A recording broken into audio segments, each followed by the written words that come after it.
बिस्मिल्लाहिर्रहमानिर्रहीम। अस्सलाम वालेकुम नाज़रीन, आप देख रहे हैं अनोखा अंदाज। मैं आपका होस्ट जमाल सिद्दीकी। उम्मीद करता हूं आप खुर्रम होंगे।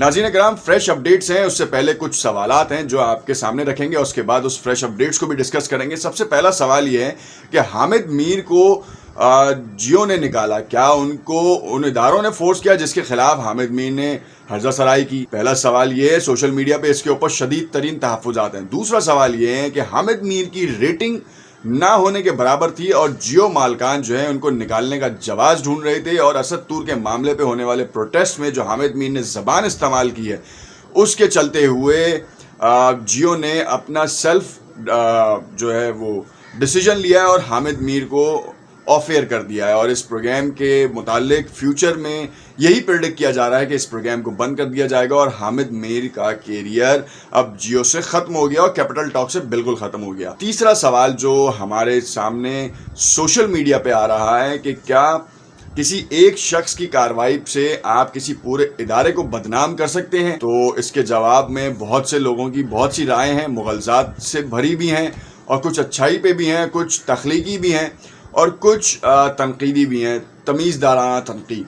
हम इन तमाम मामलात को अपने इस व्लॉग में डिस्कस करेंगे और सबसे ज़्यादा जो फ्रेश अपडेट्स हैं वो ये हैं कि जियो मालकान ने हामिद मीर को जो ऑफ एयर किया है उसके सबसे बड़ी वजह यह है कि टीआरपीस का ना होना जो वो एक्सपेक्ट कर रहे थे, साथ साथ कंटेंट में जो है वो कोई चेंजिंग नहीं आ पा रही थी, वही एक घिसा पिटा कंटेंट था। हुकूमत अपोजिशन के दरमियान के इख्तलाफात, कोई चैलेंजिंग कंटेंट वो प्रोड्यूस नहीं कर पा रहे थे जैसे कि शाहजेब खान ज़्यादा करते हैं।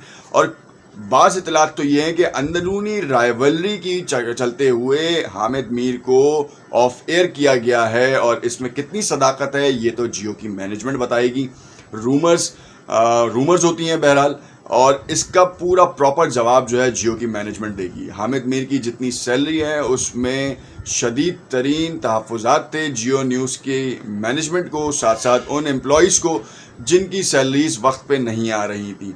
जियो न्यूज़ के बहुत से बिजनेसेस हैं और उन बिजनेसेस में जो जियो का जो ओनर है बेसिकली वो वैसे ही नवाज़ शरीफ का दोस्त है। तो अब सिनेरियो ये है कि मुस्लिम लीग नवाज़ और जियो के दरमियान के ताल्लुकात खटाई में पड़ते नज़र आ रहे हैं, क्योंकि एक तरफ जेल की सोबतें भी बर्दाश्त की जा रही थी, दूसरी तरफ जो है वो कतगन लगाई गई, और जो एडवर्टाइजमेंट पॉइंट ऑफ व्यू से हामिद मीर के प्रोग्राम को जो रेटिंग चाहिए थी और जियो को अपने एक्सपेंस कवर करने के लिए, ये सारा कन्फ्यूजन जो है ना वहाँ पर आया है और ये जवाज़ बन गया। उस बेचारे असद तूर का मामला पता नहीं कहाँ चला गया जिसकी कोई बाज़गश भी सुनाई नहीं देती।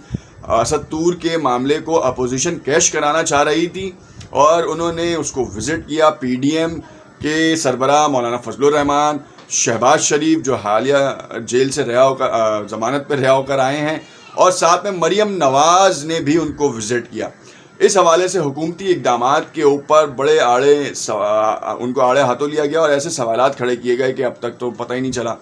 तो यहाँ पे ये बात भी बताते चलें कि वफाकी वज़ीर शेख रशीद ने FIA को टास्क सौंप दिया है, और ये बात भी 2 दिन पुरानी है, मगर मंजर आम पर शायद इस तरीके से वो नहीं चल पाई जिससे ये तासुर मिले कि असद तूर के मामले में कहीं पे भी कोई कोताही की जा रही है। हालिया हुकूमत को सबसे बड़ा जो ड्रॉबैक है वो ये है कि वो ये कहते हैं अपोजिशन जमातों के हुक्मरान कि इनको सिलेक्ट करके लाया गया है। तो अब सवाल यहाँ पे ये उठता है कि जो पिछले 30 सालों में 2 पार्टीज़ को सिलेक्ट करके लाया गया, तो क्या वाकई उनके साथ भी ये सिलेक्टर्स थे जिनको आज जो है वो इमरान खान साहब को जो लेकर आए?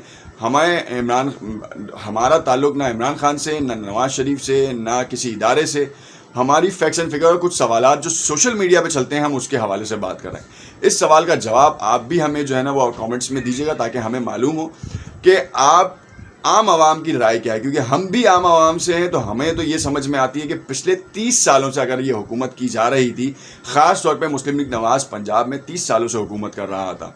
शहबाज शरीफ जो कि कहते हैं कि उन्होंने तकदीर बदल दी, तो आखिर इलाज के लिए वो बाहर क्यों चले जाते हैं? क्या कोई ऐसा हॉस्पिटल हमारे यहाँ नहीं है? अगर आप कहें कि ट्रांसपोर्ट का निज़ाम है तो सिर्फ लाहौर में ही क्यों ऐसा है, बाकी पूरे पंजाब में क्यों नहीं है, साउदर्न पंजाब में क्यों नहीं हो पा रहा? इसी तरीके से आप देखें कि सेहत की फैसिलिटीज़ के ऊपर बात की जाए तो इस वक्त आप देखें कि اسی حالیہ حکومت کی یاسمین راشد نے آپ کی رپورٹس دیکھ کے آپ کو باہر جانے کی اجازت دی تھی، کیونکہ آپ کی استدعا تھی کہ آپ جو ہے وہ باہر جا کے علاج کرائیں گے. تو کیا آپ نے کوئی ایسا ہاسپٹل نہیں بنایا کہ آپ اپنا علاج یہاں پہ کرا سکیں؟ سوال تو بنتا ہے. اب اگر آپ یہ کہیں کہ یہ تمام تر الزامات جو ہیں وہ ادارے کی طرف سے آ رہے ہیں، تو پھر تو آپ کی کارکردگی بھی جو ہے وہ سب کے سامنے ہونی چاہیے. اگر آپ نے لسانیت کا کارڈ کھیلنا ہے تو پھر آپ لسانیت کے کارڈ پہ یہ تو نہیں کہہ سکتے کہ آپ کو جو ہے کسی نے روکا تھا. آپ تو بالکل ہی ایک الگ کام ہو گیا. کراچی سے ایک جماعت نے لسانیت کا کارڈ کھیلا، آپ دیکھیں اس کا حال کیا کیا گیا، کیونکہ اس میں بہت سے لوگ کلپریٹ تھے، وہ انڈر دا سپرویژن آ گئے. اس کے بعد ان کی اریسٹ وارنٹس ہوئے، اور پھر آپ پوری دنیا نے دیکھا کہ ان کے ساتھ کیا ہوا. اسی طریقے سے کیا نواز شریف کے ساتھ بھی یہ ہونے والا ہے؟ ان کی پارٹی کے اوپر بھی فوراً یہ کام کیا جائے گا، یا پھر وہ یہ چاہ رہے ہیں کہ ان کے اوپر جو ہے وہ فوراً یہ کام کیا جائے تاکہ وہ مظلوم بن کے نیکسٹ الیکشن میں اپنی کھوئی ہوئی ساکھ کو واپس لے سکیں؟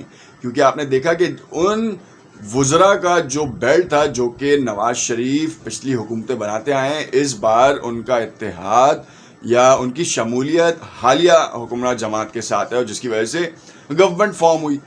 اب اگر وہ نالا ہیں تو وہ کس کی وجہ سے ہیں؟ اب اگر اتنی مہنگائی ہے تو پچھلے 30 سالوں کی کارکردگی بہت اچھی تھی، اور پچھلے 2 سالوں میں اتنی مہنگائی بڑھ گئی، تو ایسا پاسبل نہیں ہے. کیونکہ یہ تمام تر فگرز آج جو کام ہوگا وہ اگلے 5 سال بعد اس کا امپیکٹ کریٹ ہوگا. عمران خان صحیح نہیں ہو، مگر بہت سے کام صحیح کر گیا ہے. بہت سی چیزیں تکلیف دے رہی ہیں عام عوام کو، مگر دیر پا مسائل کا حل نظر آ رہا ہے. گروتھ ریٹ کے حوالے سے آپ کو معلوم ہے کہ کیا اقدامات کیے گئے اور اس کے خاطر خواہ نتائج بھی کیسے آ رہے ہیں. یہاں پر اسٹیبلشمنٹ، فوج، ان سب کو آڑے ہاتھوں لینا اور پھر پوری دنیا کو یہ باور کرانا کہ پاکستان جو ہے وہ آزاد صحافت کے خلاف ہے، اور پس پردہ جو ہے وہ ان اداروں کے اوپر یہ یلغار کرتا نظر آتا ہے کہ ان صحافیوں کو بٹھایا جائے جو کہ اداروں پہ تنقید کرتے ہیں. اداروں پہ تنقید کیا جائے، اصلاحی تنقید کریں.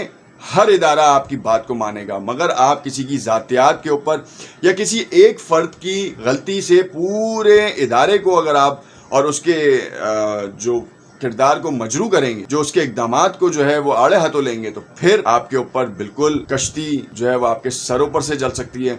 تلوار تو دور کی بات ہے، مگر صرف کشتی ہے. اور یہاں پہ یہ بات بھی آپ کو جاننا ضروری ہے کہ اگر اسد طور کو وہ کام کیا تو حامد میر کو تو اللہ ہی حافظ کر سکتے تھے. کیا ان کے پاس ایجنسیز نہیں تھیں؟ کیا ان کے پاس وہ وسائل نہیں تھے کہ حامد میر جیسے شخص کو چپ کرایا جا سکے؟ سوال تو یہ ہے نا، اگر اتنی پروٹیکشن حامد میر کی ہے تو کیا ہی بات ہے. یہ صرف اور صرف ایک پروپیگنڈا ہے. اس پروپیگنڈا کو سمجھیں، عوام کا دماغ ڈائیورٹ کرنے کے لیے یہ کام کیا جا رہا ہے. اس وقت حامد میر سے بڑا جو ہے وہ غدار تو نہیں کہیں گے، مگر سیاستداں اور کوئی نہیں.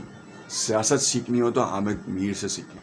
کیسے کسی کے معاملے میں گھس کے اپنا معاملہ بنایا اور ایک دم پورے پاکستان کی نظروں میں آ گئے. ڈیفینیٹلی یہ T R P gaining activity تھی، مگر یہ T R P gaining activity نجی چینل کے مالکان کو پسند نہیں آئی اور انہوں نے راستے سے ہٹا دیا اور کسی اور اینکر کو جگہ دے دی. دیکھتے رہیے گا انوکھا انداز. ہو سکتا ہے آپ کو یہ تجزیہ آپ کے اصلاحی طور پہ سمجھ میں بھی آیا.